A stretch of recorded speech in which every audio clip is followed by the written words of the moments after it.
କେମିତି କହ ବଡ଼ ପାଟିରେ କଣ୍ଢେଇ ତୋ ପ୍ରତି ମୁଁ ଅନ୍ୟାୟ କରିଛି ମୋତେ କ୍ଷମା କରିଦବୁ।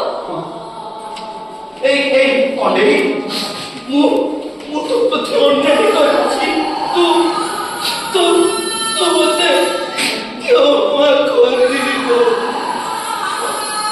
କଣ୍ଢେଇ ତୋ ପ୍ରତି ମୁଁ ଅନ୍ୟାୟ କରିଛି ତୁ ତୁ ତୁ ତୁ ତୁ ମୋତେ କ୍ଷମା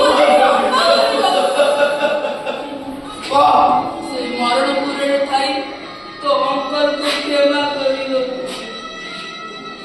ତାପରେ ଯେତେ ମୁଣ୍ଡ ପିଟି କାନ୍ଦିଲେ ବି ଏ ପଳେଇ ଆସିବୁ କଥା ପୂର୍ବରୁ ଆସିବୁ